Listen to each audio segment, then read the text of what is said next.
You're listening to the Good Old Boys Fantasy Football Podcast. Now here's your hosts, Kevin, Derek, and Alex.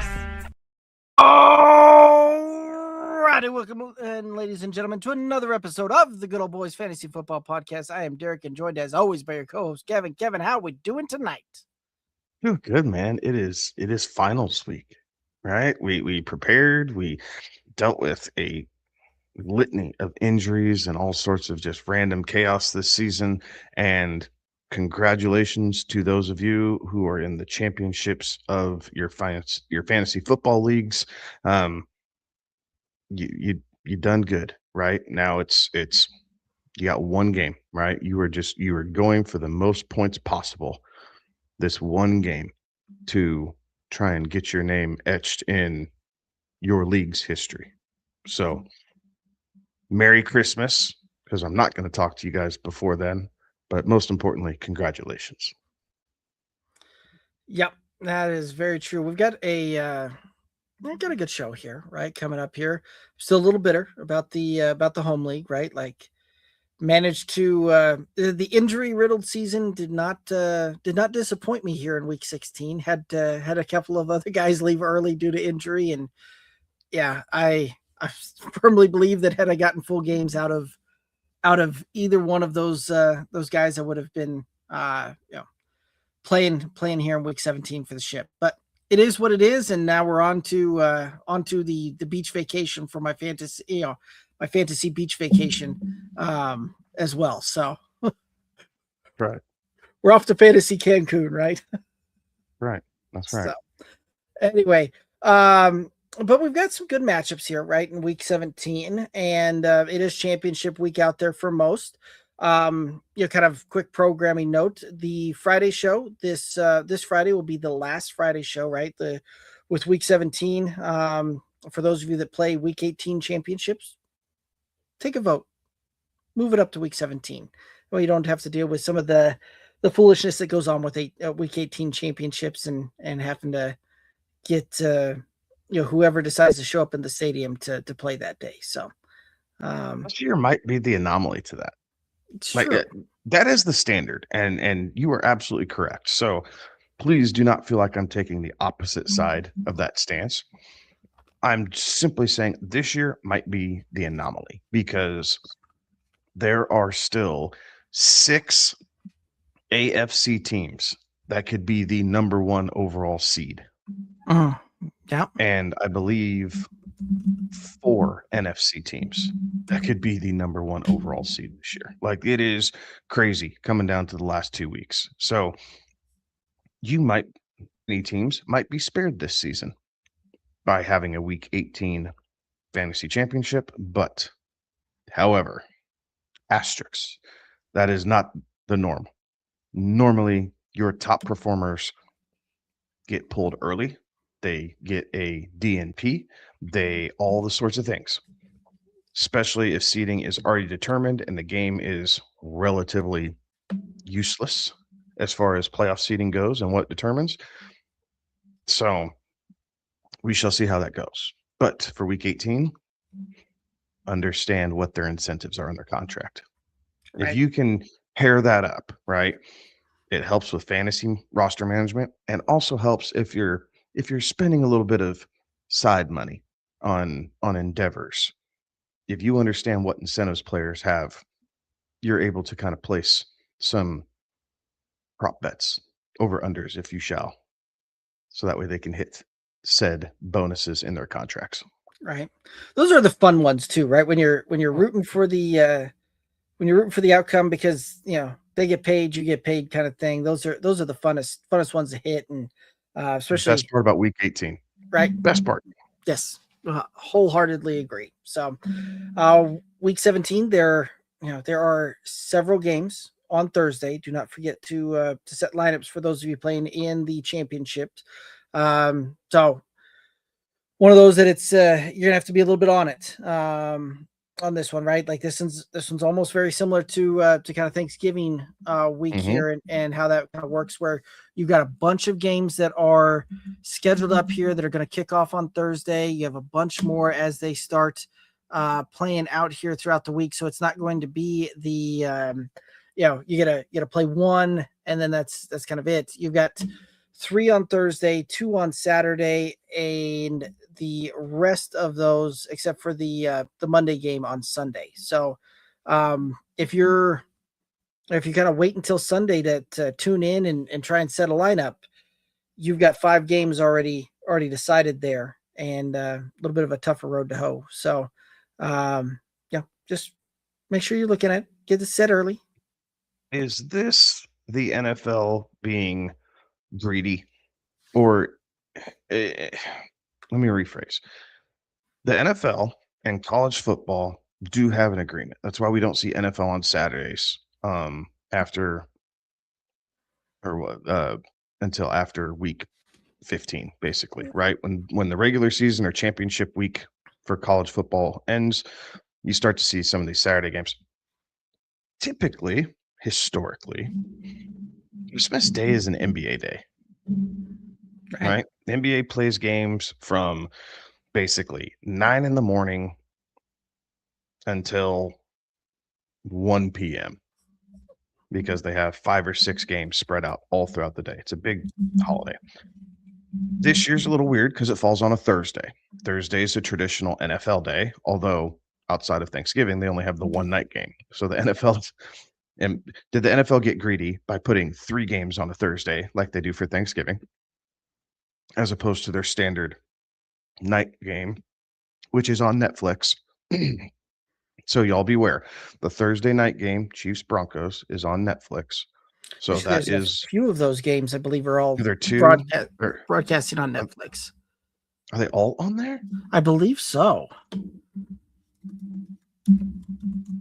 Trying to look Colts, that up. Jags, Vikings. Because what is it? It's Colts, Jags. It's Vikings, Bears, and Broncos, Chiefs.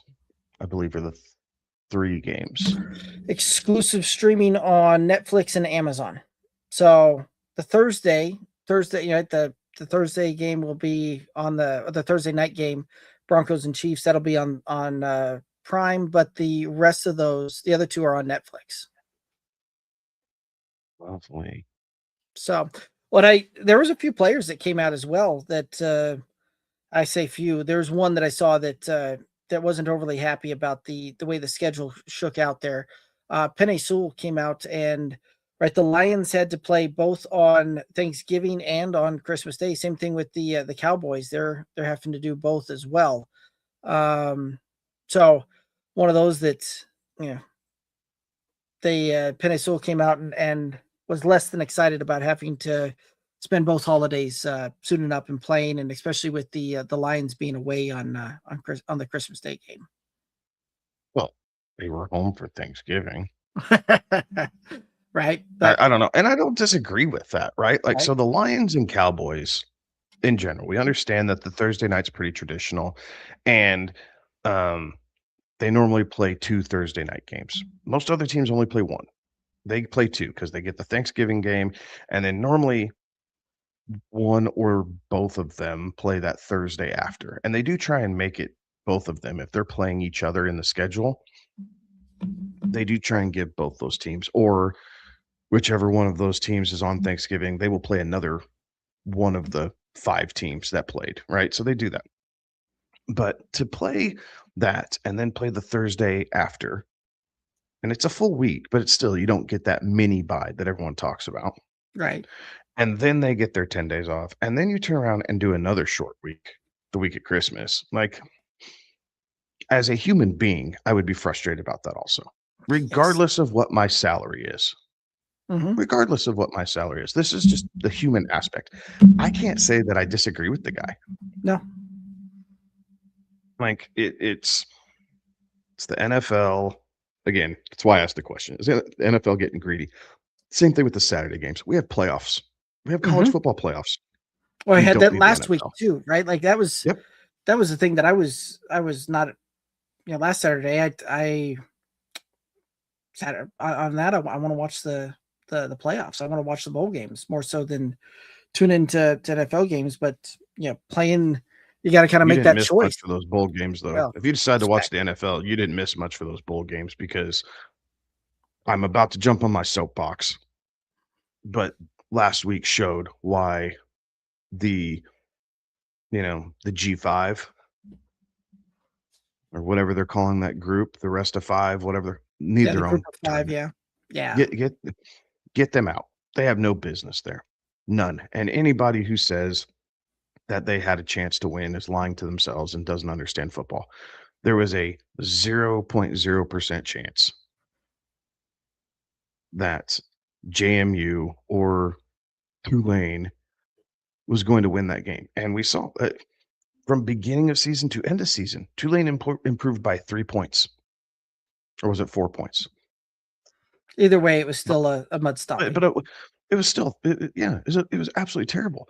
And Oregon was in cruise control that second half. So I don't want to hear, well, JNU kind of kept it close and they kept Oregon honest. No, they didn't. Oregon packed it in.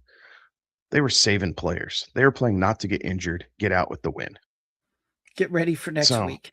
Yes, get ready for Tech. Like, it was an absolute joke. And you took two deserving teams out, whether it be Notre Dame, BYU, Texas, Vanderbilt, Missouri. I don't care who you name. I really don't. Would have been better Any football. one of those schools playing in that playoff would have been better football because any one of those schools would have beat JMU and Tulane. Also, like it is something that college football needs to get fixed.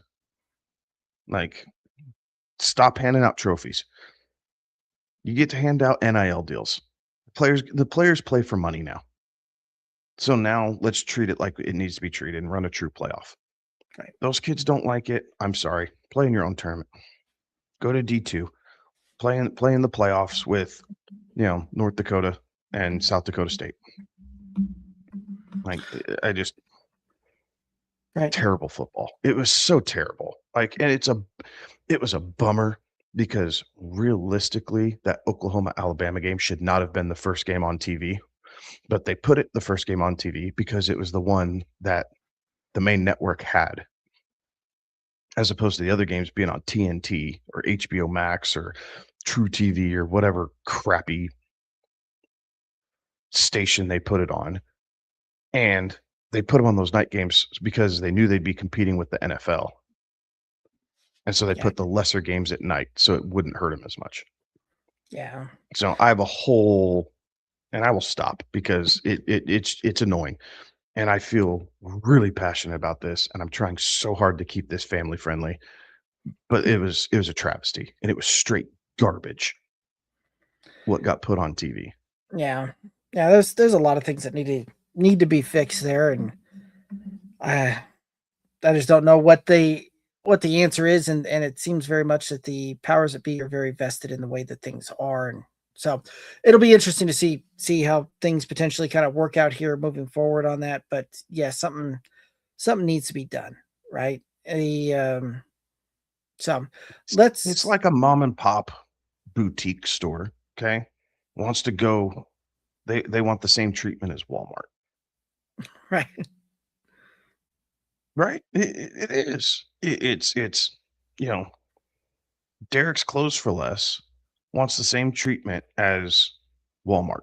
But guess what happens if Derek's Clothes for Less and Kevin's, t-shirt value goes up against Walmart and Target and Kohl's and everybody else? We get stomped. Same basic principle, y'all. Same basic principle. Right. So that's a good way of putting that one. So, but any news, notes, anything that we want to hit up here before we start diving into the chat? Couple things that I want to hit up. Let's see here. Minshew on IR. Bye-bye. Marcus Mariota still has not practiced, so there's a good chance that Josh Johnson's going to be starting this week for the Washington Commanders. George Kittle has a mid and low ankle sprain, is the last I heard. So most likely I would not expect him here in week 17.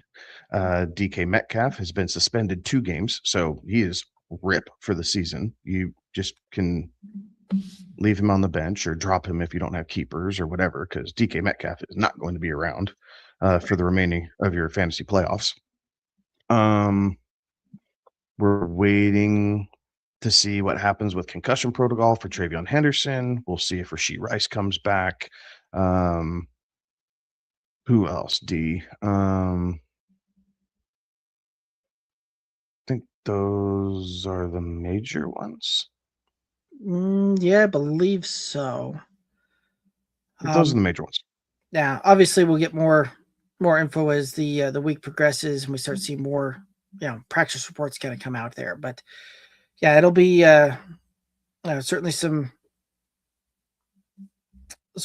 names there to be aware of, and some fantasy implications for that for sure. So I'd like to play a slight game of guess who before we get into the questions, if you don't mind. Okay. So in front of me, I have the list of the 10 most common players on championship rosters. Okay. Or finals rosters, if you will. Okay. They're spread out. There's quarterbacks and skill position players alike. Okay. Top 10. Would you care to take a crack at said top 10 list to see how many you can knock off your list? I'm going to start with Trey McBride. Correct. Trey McBride is the lone tight end. Okay. In this list. I'm going to also say, well, let's just go with the Mr. Big Performance last week, Puka Nacua. Yes, sir. Puka Nacua is number 2. Sorry, Trey McBride was number 3 overall at the list, rostered on 40.8% of championship game rosters. Okay. Puka Nacua was number 2 at 41.9%. All right, so I got 2 and I got 3. How about George Pickens? No. Okay. I think his performance in the first round probably eliminated him from that. He did better week last week, but I think his first round matchup caused him to fall off. Okay, I could see that. How about we'll just kind of go with 2 here. Christian McCaffrey and Bijan Robinson.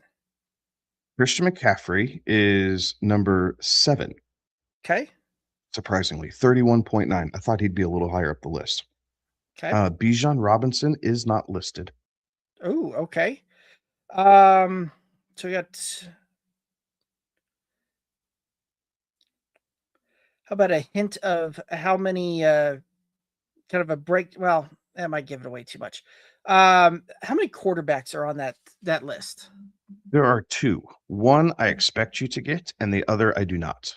Okay, I'm going to say Matthew Stafford for 1. No. Okay. Again, surprising. At a value, you'd figure some of these other players would lift him up the board, but right. He is not one of the 2 quarterbacks listed. I'm guessing Trevor Lawrence. No. Okay. So the 2 guys that have had like super strong performances coming on strong that people likely picked up off the waiver wires did not get the job done there. Interesting. Okay. At least for the masses. They did not hit the top 10. Okay. Is Josh Allen the one that I'm supposed to get? Josh Allen's the one you're supposed to get. He was the 4th overall player and the top quarterback at 39% rostered. Okay, so we have number 2, number 3, number 4, number 7 on your list. How about Jacoby Brissett? No Jacoby Brissett. I think he might have made it had he not thrown the dud last week. I think he cost a lot of people games against Atlanta. Okay. All right. Well, let's keep thinking on the quarterback there. Well, there's a wide receiver that you should get. That's really obvious. Is it JSN? It is JSN. Number 1 overall. 44.3% of teams have JSN on them. So now you've cleared 1 through 5. Who was I thought it was 1 through 4 and number 7. 1 through 4. Yes. 1, 2. Trey McBride. Allen's 4. Yes. 1 through 4. Excuse me. Okay. So we've got 1 through 4 and number 7. Number 7. And Chris McCaffrey was all the way down there at number 7 as a running And at back. number 7, he was the 3rd most owned running back. Third most. How about Devon Achane? No, sir. I found that to be extremely surprising.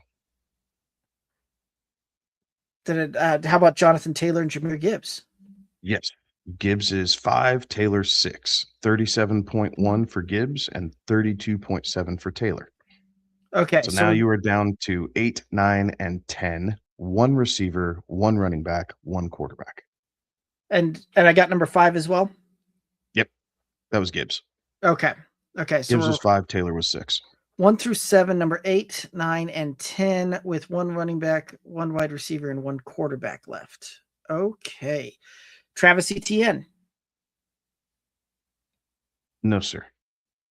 Interesting. Yeah, I thought with the value he probably would have gotten there. Mhm. And did I already mention James Cook? You didn't, but he's not on here. That was the most surprising name for me. That wasn't on this list. Yeah. Don't tell me it's Jalen Ward. No. Okay, I was gonna say that performance yesterday or this last week might have really good. He had a really good performance last week, which is probably what helped propel him to this list. I'm trying to think on it's probably a game you didn't watch because you were watching a bowl game.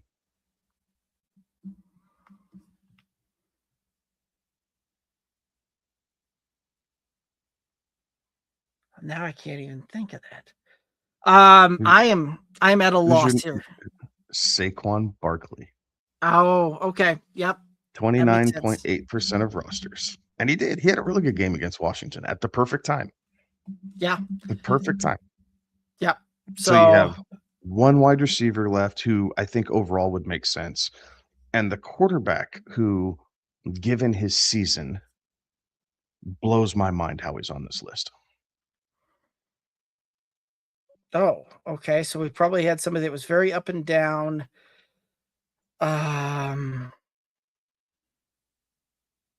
He was a guy you and I were talking about pre-show. And I know we listed a couple, so that's why I'm leaving it a little vague. But he was a guy that you and I absolutely mentioned and talked about pre-show for a couple minutes. Oh, it's got to be Dak then. No, it's the other one. The other one. We talked about like 6. I am at a loss. Lamar Jackson. That just leads me to how. He's number 10, right? So towards the bottom, but 28.5% of teams have Lamar Jackson. That just blows my mind. That right. And so that would leave number 8 is Amon-Ra St. Brown. Okay. So not a terrible list, right? So again, JSN, Puka, Trey McBride, Josh Allen, Jahmyr Gibbs, Jonathan Taylor, Christian McCaffrey, Amon-Ra St. Brown, Saquon Barkley, Lamar Jackson. No arguments off of name value whatsoever, but based off the seasons that they had, Saquon and Lamar, and definitely Lamar, were a little surprising, as opposed to James Cook, a Dak Prescott, a Trevor Lawrence, even a Justin Herbert. Right. Like, it was just a little surprising. But that ends my time consumption of the show, if you will. But always interesting to know who got you there, right? Who were the guys who got you there? And this list clearly states or clearly shows why I did not get there, because I had a grand total of 0 of these guys in our home league, which is a bummer because I really wanted JT and he got picked right before me in our home league draft. Yeah, that does happen. And I cried about it when it happened to you, because you and I were talking about that pre-show. I was telling you, that's the guy I want. He's going to be there. He's going to be there. And then sure enough, Tommy took him and I got stuck with Bucky Irving after I bashed on him all year long. And lo and behold, I was right. Yep. So, yeah, no, it's an interesting list, right? And some of those guys I would not have seen, quite frankly, with what we've seen out of Lamar this season. I don't know how he's that high up on the list for quarterbacks on a championship roster when he's QB 20 on the season. And maybe he was the stalwart that people didn't take off the roster, right? Like it didn't say starting, it just said on the roster. But if they benched Lamar and grabbed Trevor Lawrence or they Matthew started Stafford, rotating, right? They rotated between Lawrence and Stafford and Brissett and all these other guys like Jordan Love in and out, Caleb Williams in and out. Like right? He was the guy who you weren't dropping. Right. So maybe, but a lot of draft capital in those 10 gentlemen. It's true. And it does have the interesting argument, right? All of these guys, with the exception of JSN, were going in the first 3 rounds. And JSN was creeping up to the back end of the first 3 rounds in just a standard redraft. Right. When it was all said and done with. Yeah. No, it's very interesting how that's played out. But well, shall we any other news notes that you want to hit up here? Anything else we want to hit up before we start diving into the chat? Oh, that was my fun part. We can get into the good stuff now. All righty. I think you get to be Button Man here to start off with. Get to be Button Man. All right. We got Jason back with us tonight here, saying he's in 3 leagues, made it into the finals of 2 of them. Congratulations. 66%. That's a great clip to get your teams into the finals. So I don't care whether it's just 3 leagues or we're playing 33 leagues. If you're hitting it 60+% into the finals, that's a good year overall. So congratulations to you, sir. And the other league, he's getting his money, playing for his money back. Okay, that's great too. Oh, yeah. Last night he was down 25 with only Kittle left, and Kittle got him 24.5. So did he win that game? I don't know, but he's saying he won with that 24.5. So congratulations, Jason, on winning that one. Sorry. I'm not quite sure. The math doesn't math there, but on that, but good season though. Congratulations nonetheless. So get after it. All right. So his first question is, which defense is the best streaming defense for me this week? Between the Lions and Bucks, and then between the Patriots and Seattle. Patriots. So I would agree. I would take the Patriots over Seattle in your second set. I'd take the Lions going up against Minnesota. They're playing against another backup quarterback. That was another one. 9 is on the IR. That was one we didn't mention in the notes. Right. So he's out. So the Lions get a backup. The Pats get a backup.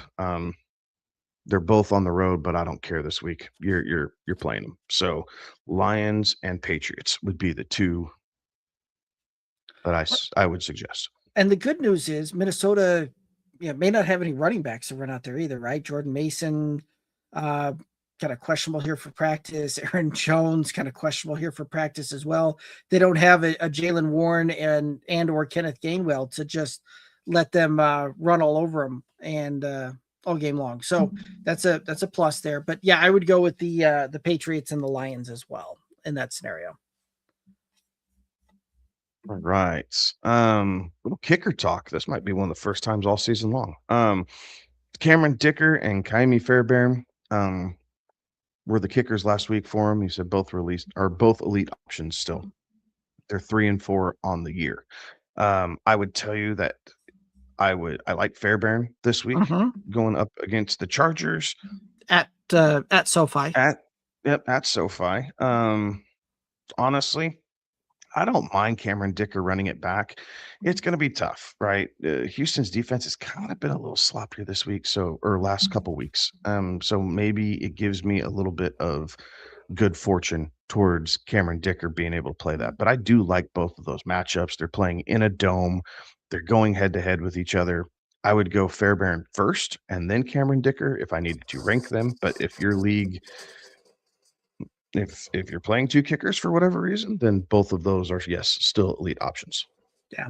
And Dicker would be the one that I'd potentially move off of there, but it very much depends upon what your other options are. Now, if you're playing Chase McLaughlin, don't mind that one. I don't mind Evan McPherson this week. Like, your potential options there, but it very much depends upon what you're going with. But Fairbairn, yes, I think that you're smash and move on. Fine. All right. We got a lineup here this week. He needs a quarterback, 2 running backs, 3 wide receivers, and 2 flex positions. All right. We'll take this one at a time. For quarterback, he's looking at Joe Burrow, Bo Nix, and Trevor Lawrence. Joe Burrow. Okay, we're going to start disagreeing all night. I'm taking Trevor Lawrence. Championship week by a hair.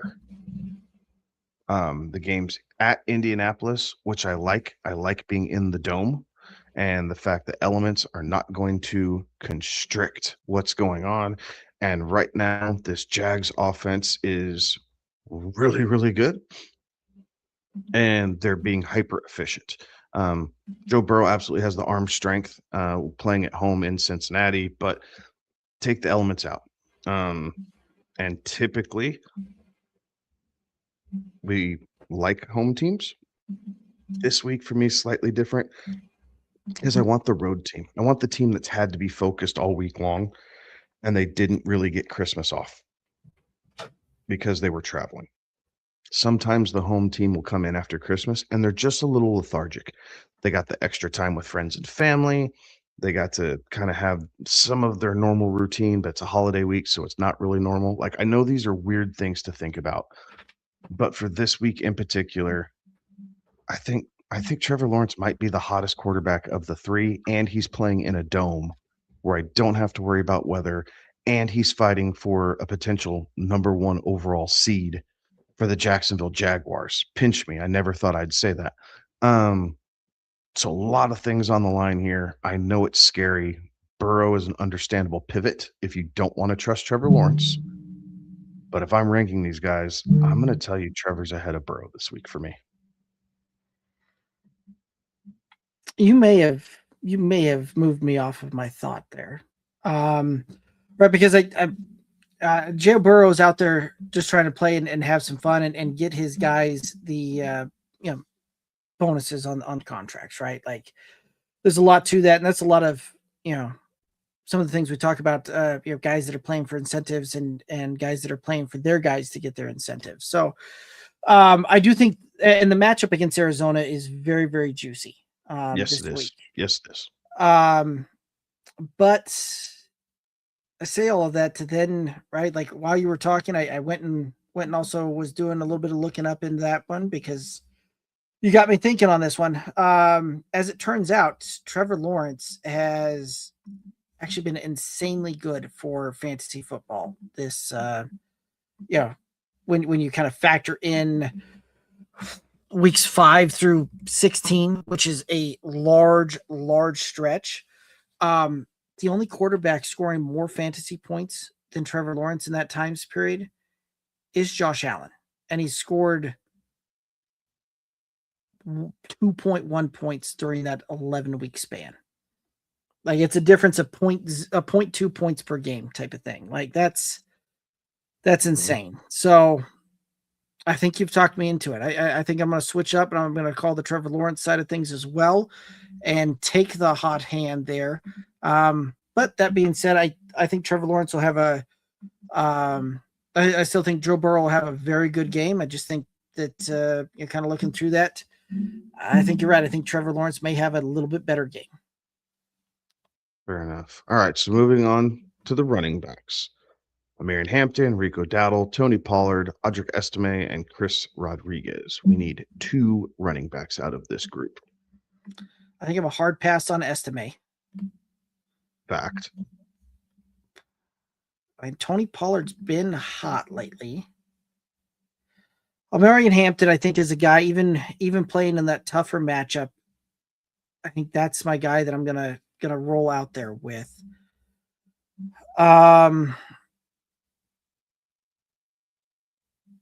I don't mind the Tony Pollard side, the Rico side. I don't mind that either. I think I'm honestly going to go with the Tony Pollard and Omarion Hampton side of this thing. No, son. Tony Pollard at home against the Saints. I will take that. Hampton does have the tougher matchup, but the last 2 weeks, Houston has let it go against the running back. Both Michael Carter and Ashton Genty had really solid games. Genty specifically last week against the Texans. So I think Omarion Hampton is absolutely in play. So I'm right there with you. Hampton and Pollard for the running backs. All right.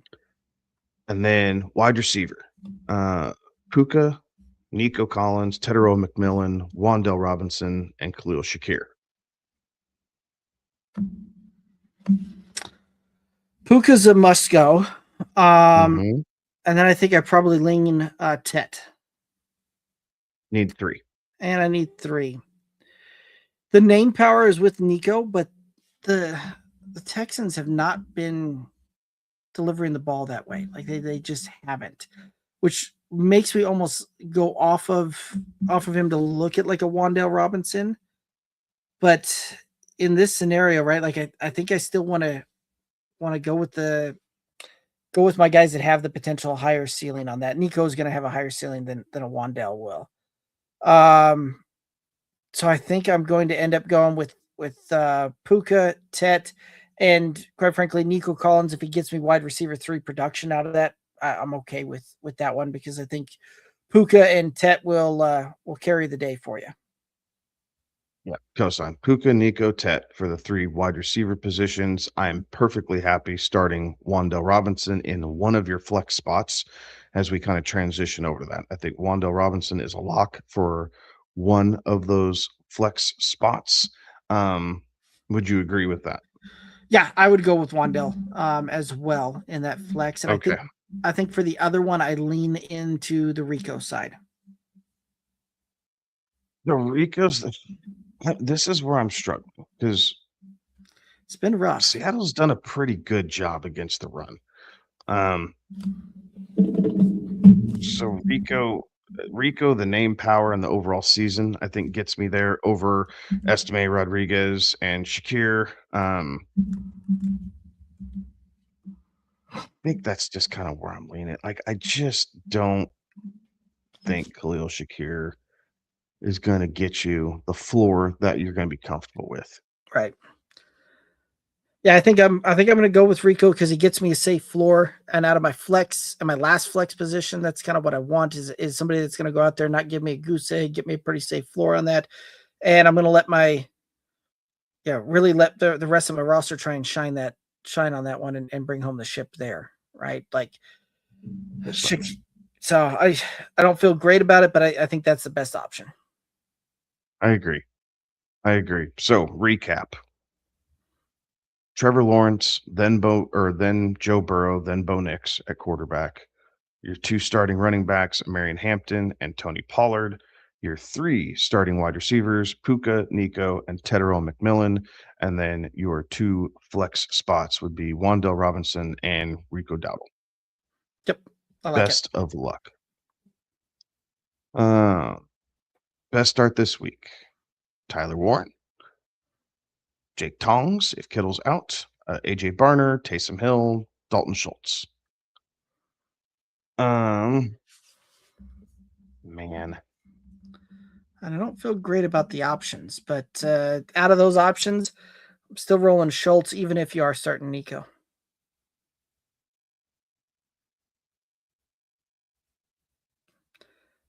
I think I would go Jake Tongs. Okay. If Kittle's out. If not, then it's Dalton Schultz. Clearly. But if George Kittle is out, Jake Tongs, he did well this year in relief of George Kittle. And he put up a couple really good weeks earlier this season. It's still the San Francisco philosophy, right? They're still going to put their tight end in position to catch passes. He doesn't block as well as George Kittle does.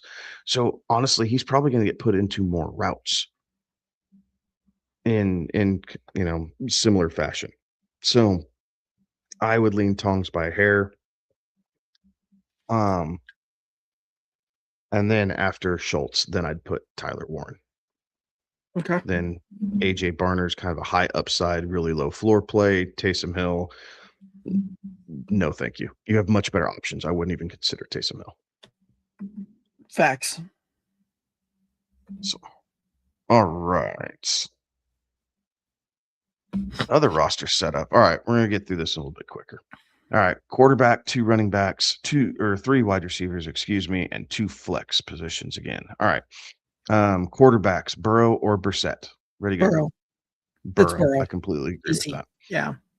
So 2 running backs. This one's a little harder. Barkley, Javonte Williams, Kyron Williams, Amarian Hampton, and Michael Carter. So Saquon's you're gotta play out of that one. And then I think I'd lean the Kyron Williams side next. I would go Barkley and Javonte. I like their matchups with I do like Washington and Buffalo I do being like the guys. So I think I would lean those. I do like the Javonte side of things. The only thing that worries me a little bit is he was limited at practice today. So if we get a clean bill of, clean practice week and all of that from Javonte before Thursday, since that is a quick turnaround on that one, then yeah, I'd be comfortable playing Javonte. If Javonte's questionable, doubtful going into that Thursday game, I would pivot on to Kyron. Fair enough. And then wide receiver wise, Jamar Chase, Nico Collins, Drake London, Cortland Sutton, or Scary Terry McLaurin. Yeah, it's Jamar Chase is the smash yes out of that one that you got to play.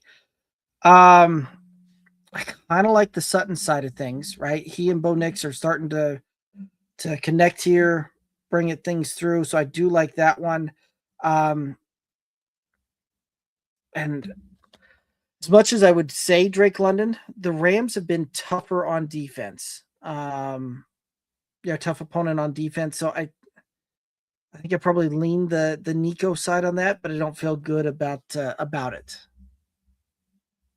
I would go Chase, Nico, and London straight up. Okay. Now, 2 flex spots. So I will give you Cortland Sutton here. Okay. So at that point, we're same boat there. Yes, sir. Other running back, right? If Javonte goes, and you've got clean bill of health, and he's going in the Thursday game, then it's Kyron. If you had to scooch Kyron up, then it's Hampton. I agree. So completely. I completely agree with that. There we go. So moving on. Moving on. All right, next one. If Kittle's out, who you starting? Tongs, Burner, or Hill? Tongs. I'm going Jake Tongs. Yeah, it's not close. It said Waller is an option also. I think I still lean Tongs if Kittle's out. I think I do as well. I don't think I want to ride my fantasy championship with Darren Waller, but it is a Tampa Bay defense that's been getting gashed. True. Waller has intriguing upside. Yeah, there is the upside. Waller does have intriguing upside. I would still lean Jake Tongs, but I do think in this list I would put Waller right underneath him and then AJ Barner. And again, Taysom Hill, no thank you. Yeah. Yeah, I think I'd still lean the Tong side there, but you're right. Waller does have some intriguing upside. He was QB or he was tied in 19 last week, and that was even like 5 points, right? Like I think that's probably more what we're going to get from him versus if Tongs is there in relief of George Kittle. I think that's an easier path to 8, 9, 10 points in a half-point PPR. Right. Smokey the Cat made it to 7 out of 10. Thanks for the advice all year. You betcha, man. Glad we were able to help, and congratulations. Good luck on bringing those trophies home. Then Tyler, Tongs or Schultz if Kittle's out? think this is kind of where Derek and I are splitting hairs Yep. just so slightly. I would take Tongs by a hair. Derek, correct me if I'm wrong, but I think you're leaning Schultz by a hair. Yeah, and they're close. I mean, we're probably Kittle's out. We're probably within a point on that one, as far as that goes. But I would lean the Schultz side of it just on the slightest of margins. Schultz will probably get you more consistency because he's been in rhythm with CJ Stroud. Yeah. So Schultz will probably get you a little bit more consistency. I think Tongs has a higher upside for a touchdown. But that's how I'm playing it personally. I think that's probably why I like it for championship week. I'd rather have that consistency out of my tight end.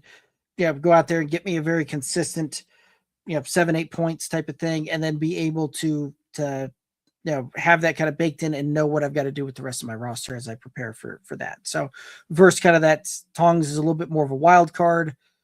Championship week, I want less wild cards in my deck unless I am projected to lose by a bunch or I'm trailing big, and then it's wild cards galore because we need to swing for the fence. 10-4. And Tyler's saying also Devonta Smith, Alec.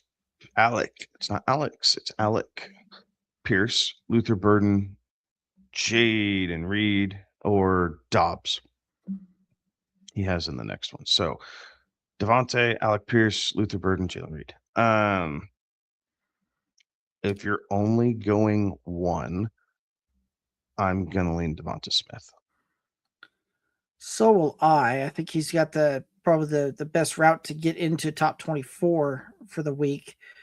The rest of them, they're upside swings, right? You're relying heavily on touchdown upside, things like that. So I would lean on the Devonta Smith side of things there as well.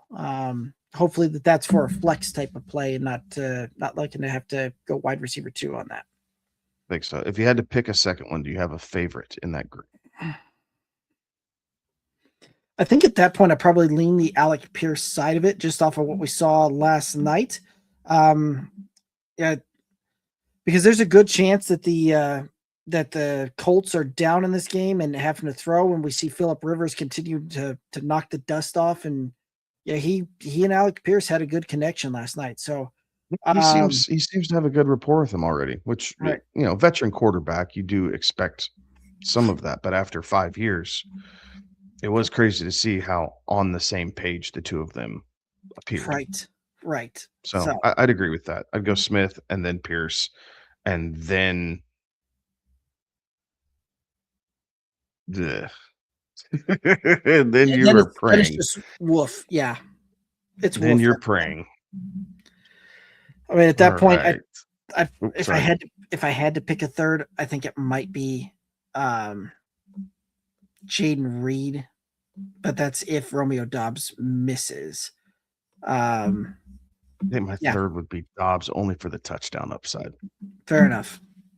Pick a Packer. Pick a coin flip a Packer. Well, and that's if Jordan Love's playing, right? He's in concussion protocol too. It's true. At which point it might be Luther Burden. That's scary. Yes. Scary. All right. Fire Bros says he's got 2 questions: JMO or Tet for one of the leagues. So we'll start with that one: JMO or Tyrone McMillan. I'm going with Tyrone McMillan too. I agree. He has been sneaky good and efficient here the back half of the season. As Bryce Young has continued to take micro steps forward, right? I'm not going to say big steps. I'm definitely not going to say leaps. But Bryce Young, I would argue, has taken micro steps forward and has occasionally, we've seen it on 2 or 3 different occasions this year, had a blow-up game kind of out of nowhere and just broke the chains off the thing. So I would lean that route as the start. JMO's weird, man. How the Lions offense features JMO is weird. So we'll see. Now that they're officially eliminated, again, I expect the Lions to play with a lot of pride and to not make it easy on anybody. Unlike the Chiefs last week, garbage. But give me the guy who's fighting for a division title here. So I want Tetero McMillan. And then number 2, we got to pick 3 here. Michael Wilson, Nico Collins, Tetero McMillan, AJ Brown, Wandell Robinson, and Mike Evans. These 3 include a flex. I have Rico Dowdle on the bench. Happy holidays. Okay. Well, happy holidays to you as well. Do you have thoughts here before I go off on my train? So Mike Evans is a smash yes on this one. You kind of jumping back to just to add something in on Tet as well. So with Tet, he has scored a touchdown in 4 of the last 5 games, and that is kind of the first guy that Bryce Young looks for. So I think Tet is another guy that you look in here as well. And I think the third guy is actually Michael Wilson, with what we've seen him do over the last few weeks. Like, he has been on a tear, and I feel pretty confident about rolling Michael Wilson out there as my third wide receiver in that scenario. All right. It's hard to disagree with that. I think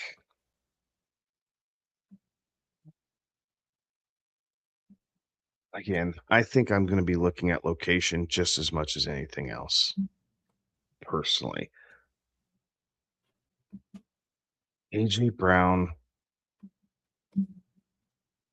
Buffalo, I don't know that I love, right? So I think the weather, everything about that just screams like it could just be Saquon and the short passing game. Like, I don't know that AJ Brown gets super deep. We saw Stephon Diggs. Or no, excuse me. That was 2 weeks ago that he had the bad game. So I don't think that plays a part in anything. So AJ Brown sits. Mike Evans a smash yes for me. If he's in the game, Baker's targeting Mike Evans. Mike Evans is Baker's constant, and we continue to see it since he came back. He has been his constant. It hasn't been Godwin or Mbuka like we've seen last year, and then earlier this year. It is Mike Evans is Baker's will be, for lack of better terms, and that's okay. We can play into that for fantasy. Right. Tetero McMillan, I absolutely agree with. Like, he's been the guy on the hot roll here. So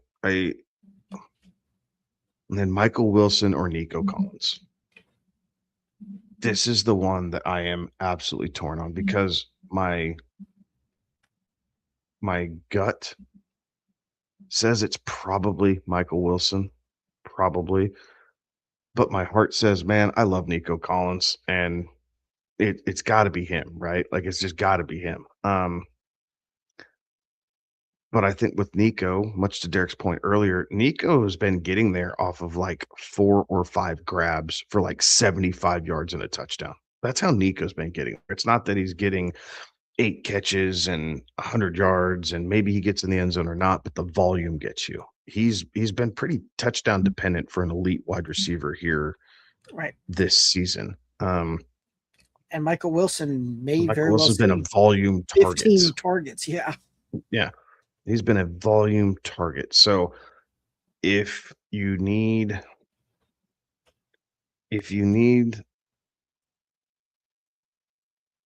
yeah, Michael Wilson. Oh God, this feels so dirty. Michael Wilson, Tet, and Mike Evans are who you're running with. Nico is a very close fourth to me, at least with Michael Wilson, and then AJ and Wandell are further down the list, and you don't need to worry about Rico Dowdle.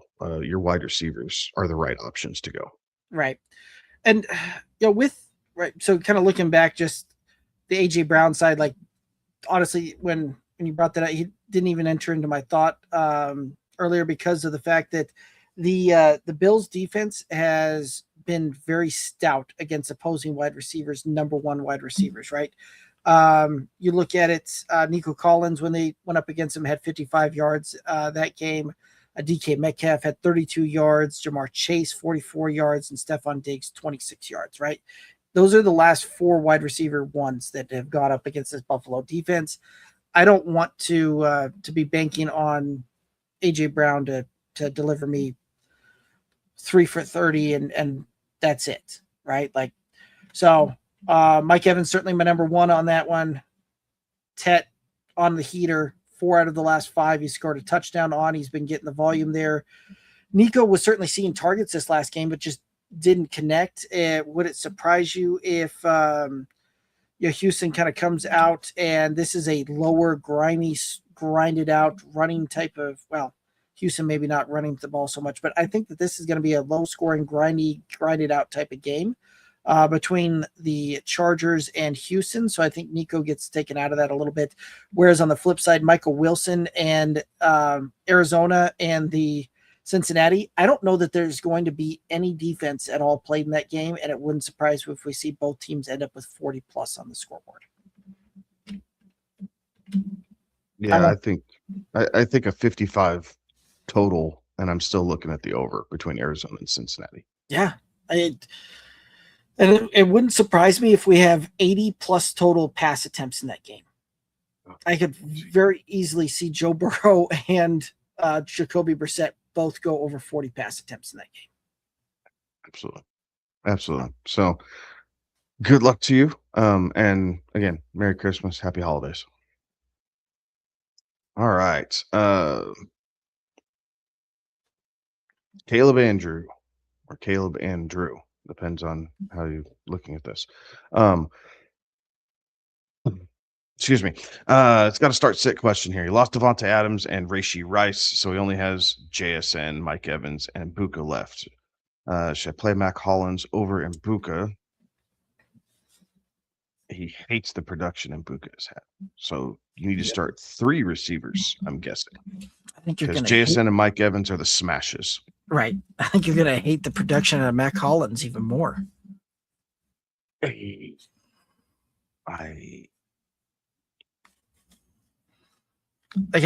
get that we're looking at the fact that he just had 9 targets and 8 targets the game before that, but I mean, this is the ceiling play is I think for Mac Hollins is 5 for 55. Like that's the absolute ceiling that I think we're going to get out of that. I don't know that we're going to get much more out of that than from Mbuka, but I think Mbuka at least provides some potential touchdown upside. I'd agree. Give me the guy who's on a team that's playing for something. The Raiders are not. So they could be pretty identical by the time it's done and over with, but I think Mbuka's chance of landing in the end zone is probably slightly higher to push you over the top than Mac Hollins is. So honestly, that Raiders. Mac Hollins is with New England these days. New England, excuse me, that's right. New England. Against the Jets. No. Like that game very well could be over by halftime, and yeah, that's another reason I'm leaning towards the Mbuka side of things as well. It wouldn't hurt my feelings if you got another option out there, Caleb. Yeah, I think you're right. Like I don't even know if Diggs is going to have a great game. Like I think it's Ramondre and like Keyshawn Booty, right, and Hunter Henry. Like if you're going to pick 3 New England guys for this game against the Jets, like. And with Henderson in Mac the Hollins protocol, is in the guy. With Henderson in the protocol, Ramondre Stevenson might very well be a week or a league winner. League winner, yeah, he absolutely could be going up against the Jets. Ramondre is absolutely in league winner status right now. If he's on your roster, it's really hard to not insert him with how bad the Jets have been here the last few weeks. So unless they are just geeked out to play spoiler, and really play beyond themselves. I think Ramondre's in for a pretty good week. But I digress. I would still play Mbuka. Give me the warm weather in Miami as opposed to playing outdoors in New York and everything else, because like you're going to have all those sorts of weird stuff winds happens. and everything else that goes on, and just and like I said, it wouldn't surprise me if this one becomes there's 30 pass attempts, if even that, and most of them not going to Mac Hollins. I agree. Hunter Henry should have a good game in that one, I think.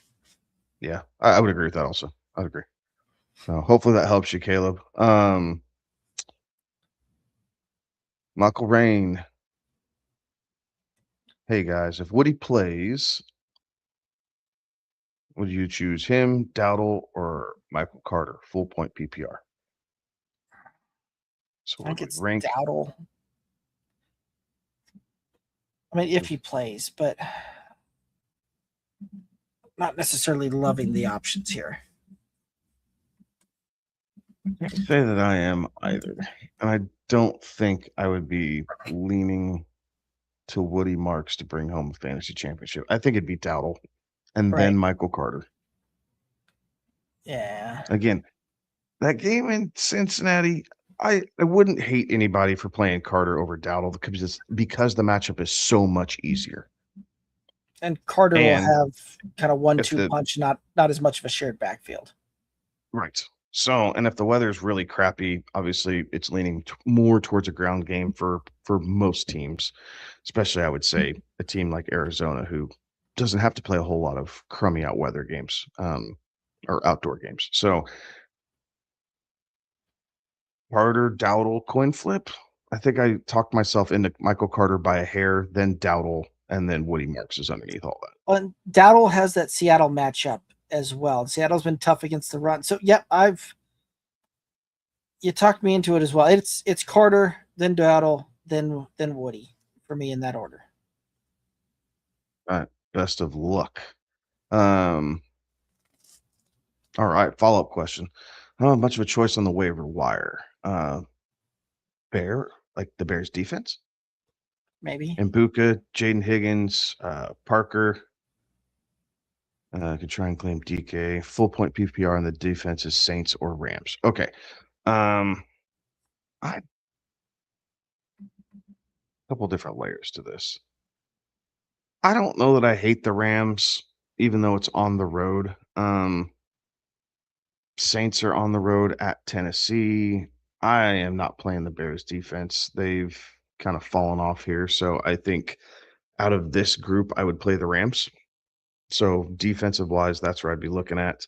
And I think I'd still take my chances on Ibuka over Higgins and Parker. I like what Higgins can be. I think Higgins could be a really good piece, like consistent fantasy option come next year. And let the Texans work on their offensive line a little bit. And I think that's their plan. Work on the offensive line, give CJ Stroud some time. And then you have Higgins and Nico. It's kind of a 1-2 punch at wide receiver, which I do think could work. But for this week, going up against Miami, I think Ibuka is who I'd be looking at wide receiver. Yeah, and it's by the slimmest margins over Parker Washington. I think that Jags team is still going to put up quite a few points, and Parker has had some pretty good performances. Here the problem is that he is very much a boomer bust type of potential. He's either going to go out and give you wide receiver 10 on the week, or he's going to give you wide receiver 60. There's not much in between on Parker Washington. So I think I would lean the Mbuka side of things there as well. And then I would Of course, also he didn't play against Indy a couple weeks ago, so you have nothing to go off of. right. And then I would also lean the Rams, although the Saints are very close to that. I think that one, you're probably almost into coin flip territory, but I'd still lean the Rams side of that. Yeah, cosign. All right. A guy I'm playing in the championship asked to split the pot. Do I do it or go for it all? It's up I to you. mean, okay, so that's the first point question. Now he's going to give us his roster. Purdy, Michael Wilson, Sutton, Bijan, Achane, Ty Warren, ETN, Fairbairn, Seattle versus Hurts, Olave, London, Genty, Hampton, Fannin, probably not Kittle, Watson, Little, and Lyons. I don't like splitting the pots. Like, it's kind of like a tie, and I don't believe in ties in any sport. Like, you play to win. You put all this work and effort into it. I understand being able to get some cash out of it and whatever that looks like. Personally, I don't like splitting the pot. Now, I also think your team has a good shot. Like, I like your stable at running back between Bijan and Achane. I think Cortland Sutton's coming on nicely. Brock Purdy's been on fire the last couple weeks, so I think that you're good there. And you have ETN. Fairbairn, which we talked about earlier, has been a top 5 kicker. Tyler Warren might be kind of the weak spot, but I mean, every team has at least one. So, Hurts, Olave, okay, London, Mixed bag on that one. Genty, mixed bag. Genty had a career, maybe not his best career day, but he had a really good week last week. I'm not expecting that again. No, I'm Like, I think he expecting to comes return back down to what we've earth. seen, yeah. Hampton, maybe, right? Houston's kind of been goofy against running backs the last couple weeks. So I know in a lot of places we've told players to start Hampton this week. I understand the starts, but I don't think he's going to be going for like 150 and 2 touchdowns. Like, I think his ceiling is respectable, but not enormous. Fannon's obviously been a target monster for Shadur. The Lions defense, I'm not loving the Lions defense here lately. They've been giving it up. I think you could make up some ground there having Seattle's defense. I think that gives you something. So I like your chances. Like, I mean, I'd tell you, 57-43 just before kickoff is kind of where I'd be leaning on it. But again, splitting the pot's up to you, man. I'm not going to tell you how to run your league or how you should act. I would just tell you that I would turn it down because I want to see it play out. Because as soon as you say yes and you split the pot, if you win that game, you go, damn, I could have had it all. Right. Like, and that's just Murphy's Law. Well, and then not only that too, but when you split the pot, I've noticed that, like, I kind of take a backseat to that versus being as locked in as I typically am, right? And that's part of the fun for fantasy and watching the games is being locked in on kind of what's going on and what I'm rooting for and all of that. So I probably wouldn't split the pot either, but again, it's your decision to make. It's your league. You guys can do what you want to do with that one. Yeah, and typically too, if somebody's asking me to split the pot, like where I'll typically split that is right there. There was obviously a buy-in on that. Second place gets their money back. Winner takes the rest. Right? Like that's one of the things if I'm going to split it, that's kind of how I like splitting that one. First, we're just going to split it down the middle. We move on. So, but you run that however you see fit. Any other thoughts on this one? No, sir. I think you and I are in agreement here. Let's see. We already hit this one. Yes, we did. And then Rampton. Not sure how to pronounce that. I apologize. Do I start Monangai or Emmanuel Wilson this week? So do you have a preference between Kyle Monangai or Emmanuel Wilson? Well, if Josh Jacobs misses, I'd rather have Emmanuel Wilson. But love it or Josh Jacobs is questionable on this one. With that being the case, I'll take the Monangai side of it at this point, and with the caveat that if Josh Jacobs is ruled out, then yeah, I'll go with Emmanuel Wilson. No sign. It's Monangai until Jacobs is ruled out. And then if he is, it's a full Wilson. Agreed. All right. AAT. Do we trust the Lions defense this week? Absolutely not. No. Absolutely not. The only benefit that they've got going is they may be going up against a team that doesn't have any that'll be trotting out their third string running back and their what would it be, the fourth or fifth string quarterback at this point? Something like that. And I do think that's I was probably a little bullish. Minnesota, I'd love to know who's starting quarterback because I don't think Minnesota's come out and said who's starting yet. So, yes, they do have a perceived easier matchup.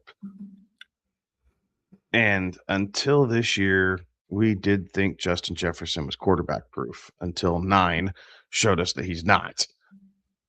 Yes, in a big way. Silly McCarthy. So both teams are. The Lions are officially eliminated now. Is that right? Lions are officially eliminated now. Max Brosmer is your guy in Minnesota. Max Brosmer. Oh, and we saw how that first start went. Yeah, you could trust him this week. Yeah. That was so bad that first week. Yeah, yes, you can. You can trust the Lions playing against Brosmer. Yeah. Good luck to you. Yeah. I think we hit this one before as well. Yep, we did. Sorry, some of these popped up twice. I'm playing against Puka and JSN. So I need big tight end and wide receiver. I think we answered all those. Tyler, did we miss one from you? I think this goes back to the Tongs and the Devonta Smith question. Right. Yeah, you're definitely outmatched at wide receiver, but hopefully your running backs and quarterback can take that home for you. But yeah, Devonta Smith gives you the best chance there. Yeah. Here's a good one. Opinions on teams not in playoffs claiming players on waiver. My league has a $25 prize for cancellation. I think that's probably consolation. So if there's money in it, then it's fair game. Right. You guys can vote on it in the off season. Like, you're absolutely allowed to bring it up to your commissioner. But if there is money or seeding for next year or anything like that that's in play, I have a hard time saying no. We do in the home league, we do a loser's bracket, and the winner of the loser's bracket gets the number 1 overall pick for the following year. And you can't police one and not police the rest.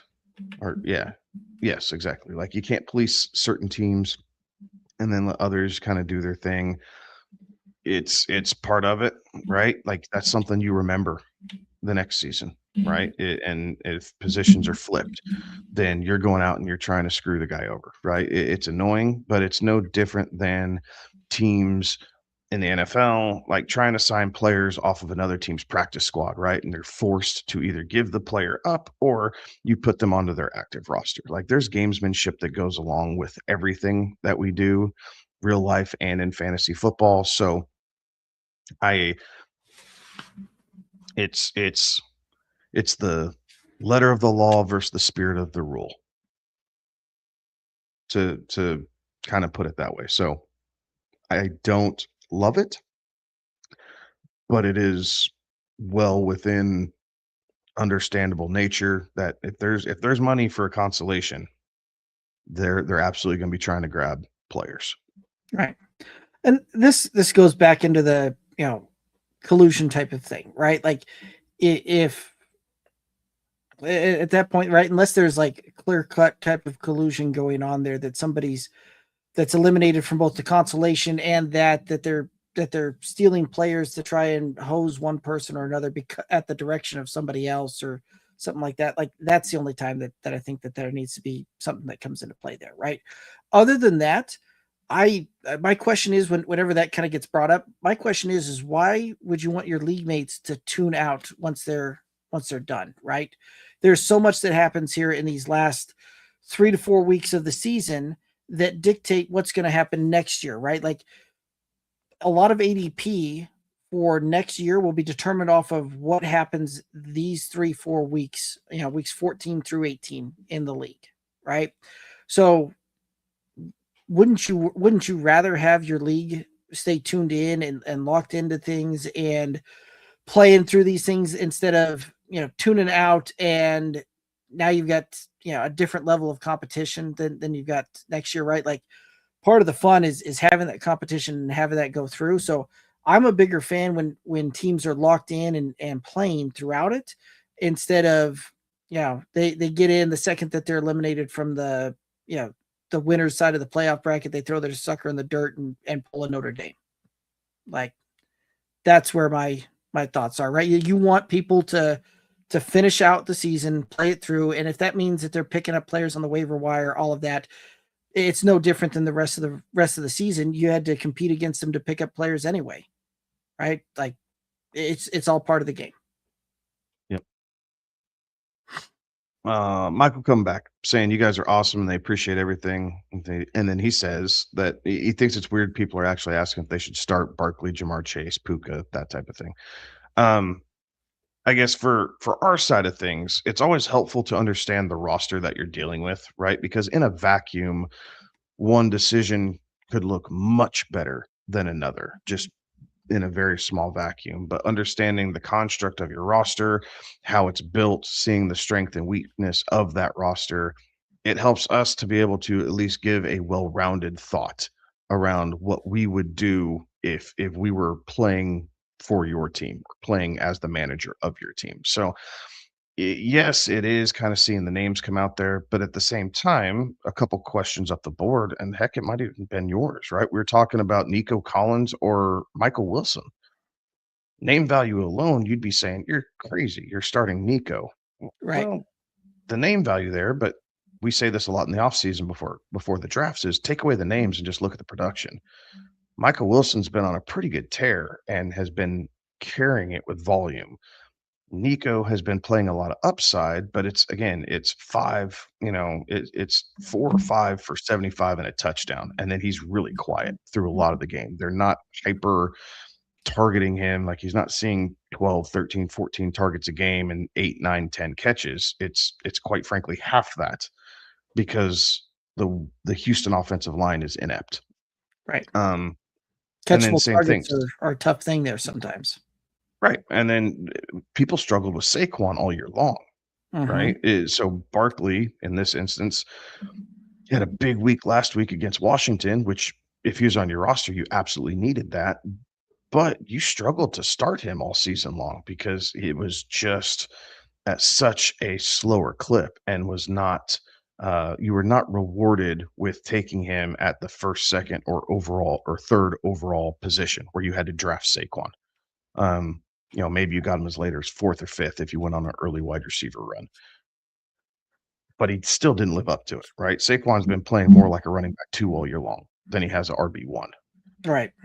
And so it's just trying to make sure that, people get nervous, and that's okay, right? This is when your nerves should kick in a little bit. This is for what you've been doing since June and July and August prepping, and then August, first part of September drafting, and then grinding it out until now. You want it to pay off. So yes, it looks weird, but it actually helps. It helps us. And I think it just, the overall thought process of kind of how Derek and I run our show is, we talk through this like we're sitting on a couch, right? I mean, it's not your typical radio show and we're in and out. We go off on rabbit trails, but the premise was, when we started this, we wanted this to be like we were sitting in a living room with a bunch of our buddies, and a topic came up, and then everybody just kind of opines off of that. And it's part of, I think, what makes us unique. It's part of what has worked for us. And when we get more details in the questions, it allows us to do that. Right. Yeah. And to Kevin's point there, right? Like, yes, you're gonna absolutely smash Jamar Chase and smash Puka in your lineups and all of that. But when understanding, who are the other options are, that can help us, kind of piggyback off of that to go, okay, this is how my lineup's set, because we're looking at that from okay, cool, this guy's going to give me my upside, this guy's my floor play, because we want a mixture of those types of things when we're setting lineups and we're going through that, right?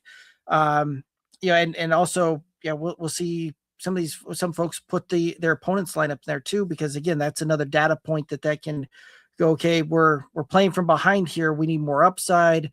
Nope, that we should be playing from ahead for most of this. We need more consistency on the floors, things like that, and we'll throw in some upside kind of plays here and there on that. But yeah, that's more of the case that we're just seeing folks put the entire question out there to set that lineup and help make those decisions or ask the advice on how to make that decision, based on the roster totality on how to proceed on that, instead of just give me A or B, right? Because there's a million things that you can go onto a website out there or whatever and just ask, player start, sit, A, B, this is what it is, right? Like, not necessarily a ton of things out there that go through and actually look at the roster totality and try and provide a better lineup, a best lineup to play for the week.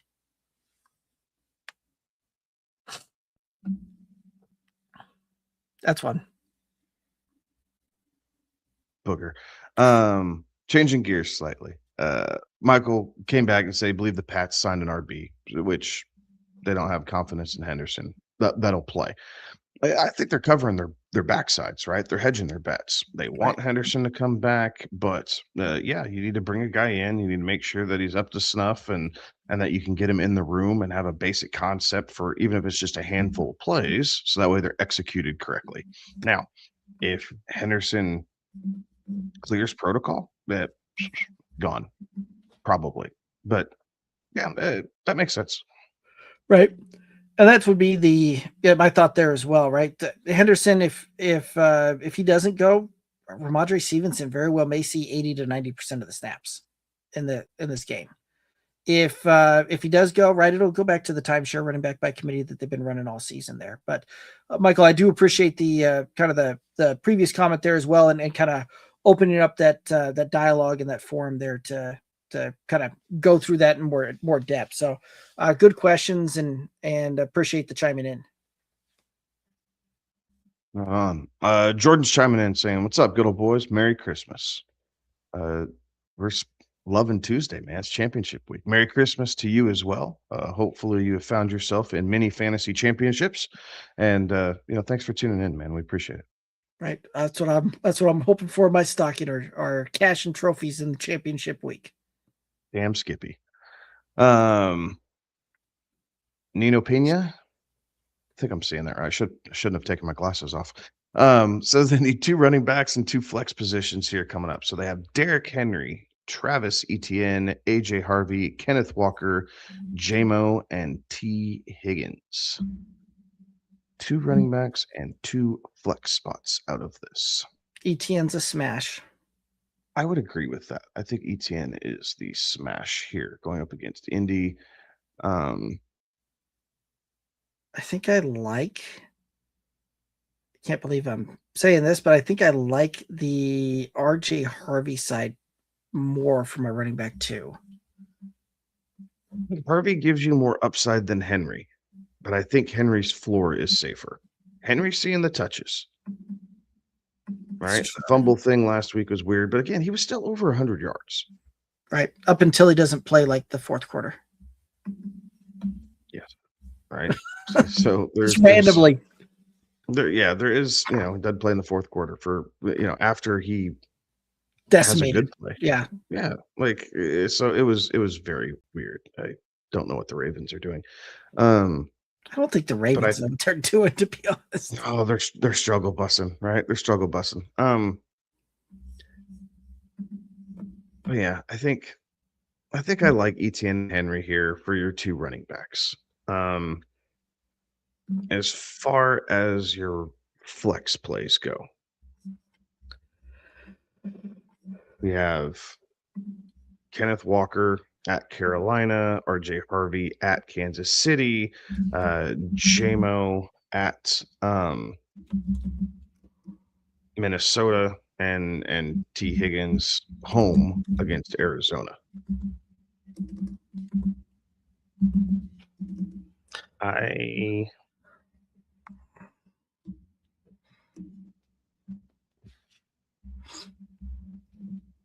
think it's Harvey and Higgins. Yeah. Harvey for sure, right? If we're starting Henry in the running back, then I'm definitely going Harvey. If I'm going Harvey, then I'm going Henry here. So Henry, Etienne, Harvey are 3 must kind of goes for me on that one. And I think you're right. I think I lean the T. Higgins side of things.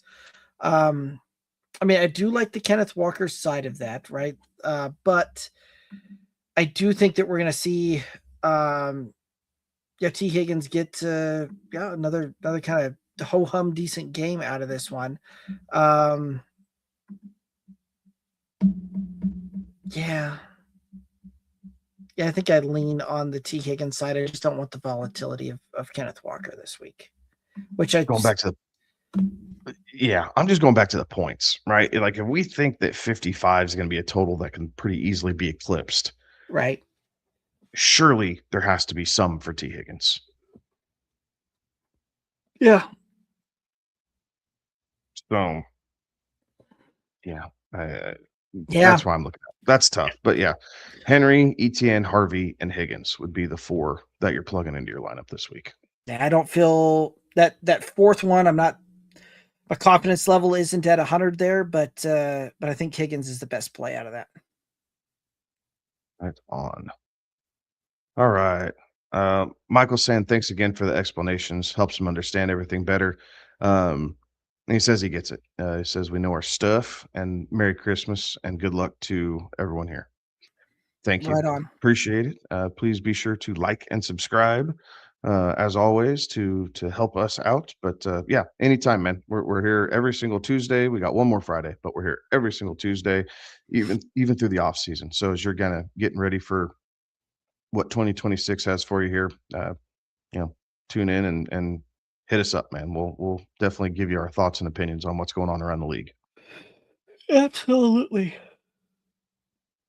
Jordan saying thanks, guys. He got wiped out by injuries and missed the playoffs, finished 5th, but now he's on to baseball. Oh, there you go. Baseball's a grind, man. Good for you. Right.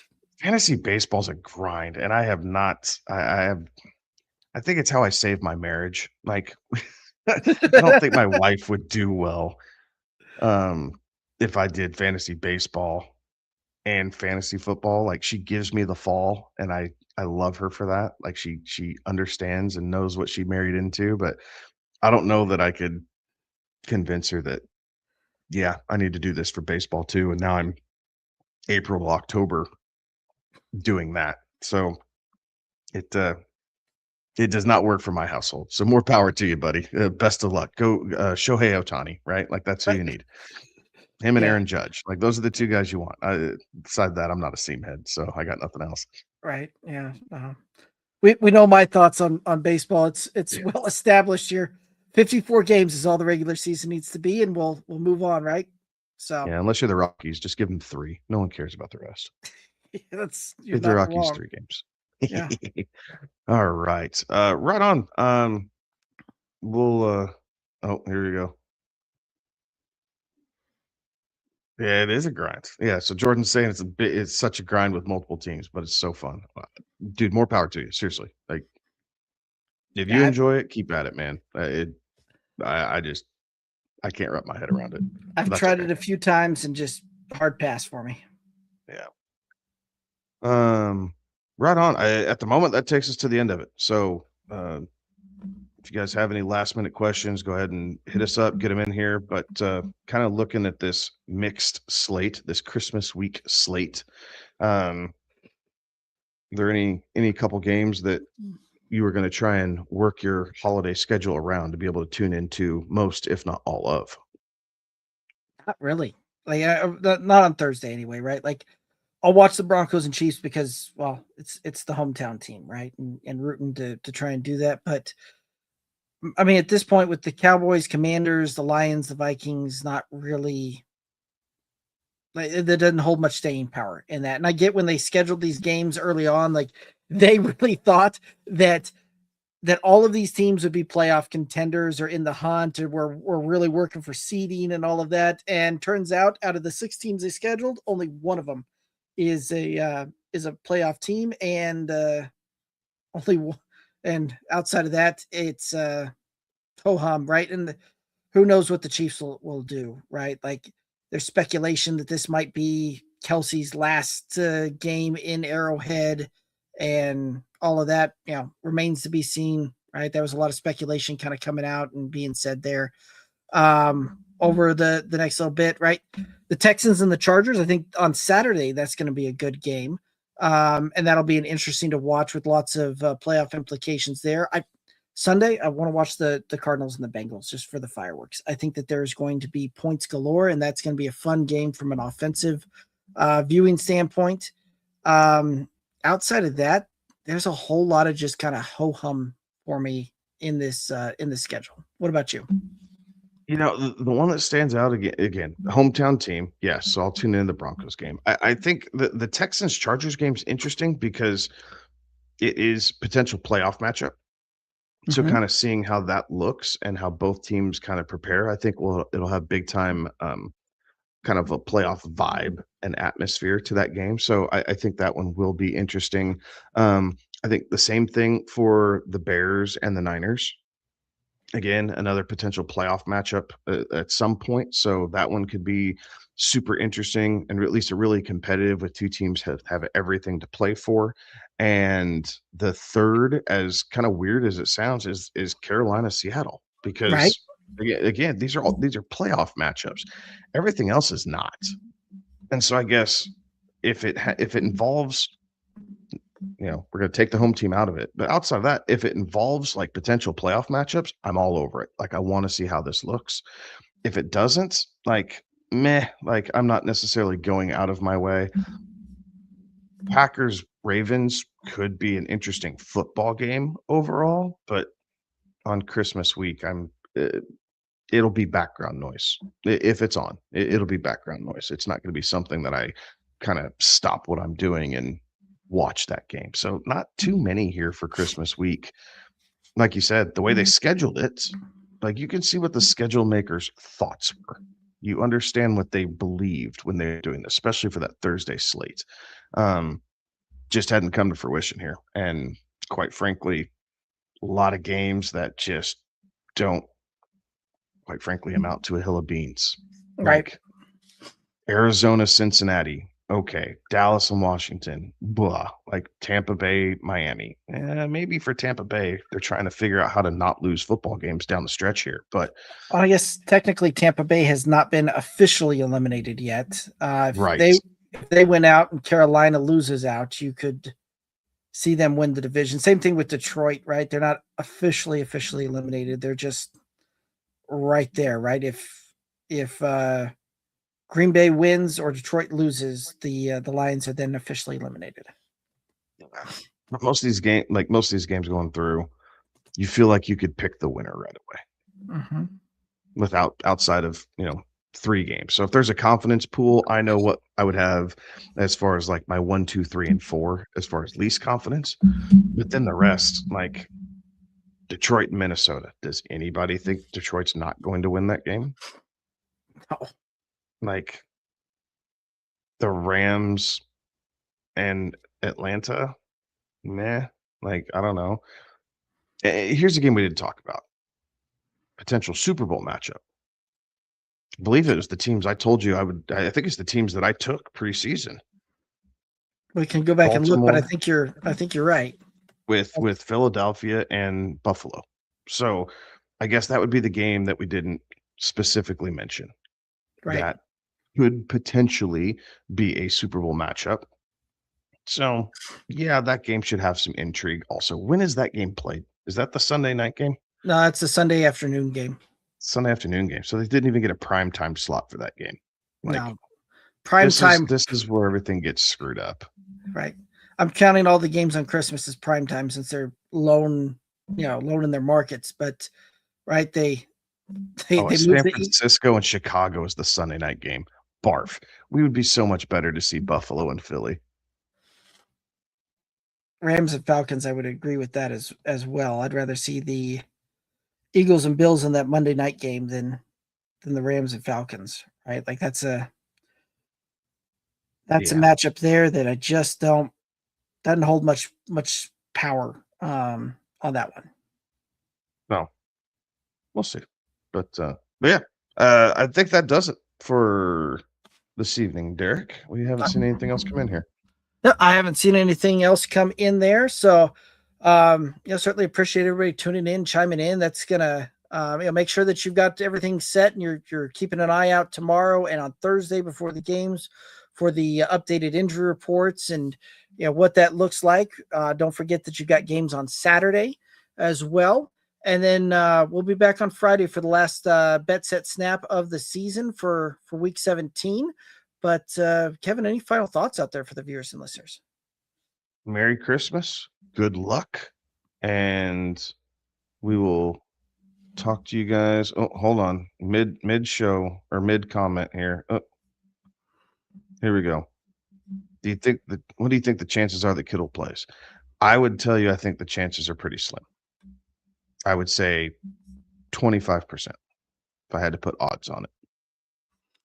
Yeah, I think I probably have that a little bit better, but it's not quite 50-50 on that one. I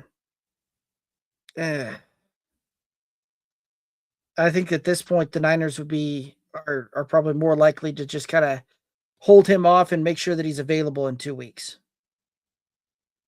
Yeah, they know how to win without Right. Kittle. Right. So I think they'll be pretty quick to shut him down, so that way they can have him for the long haul. Right. Exactly. So, but yeah, Merry Christmas. Good luck this week. Don't forget to tune in on Friday. Hit like and subscribe, and hope everybody has a great time with friends and family this week. Absolutely. Right. Make sure that you enjoy the time, and we'll be back on Friday, but that's going to do it for us tonight. He's Kevin. I'm Derek. Have a good one. Be safe. Toodaloos.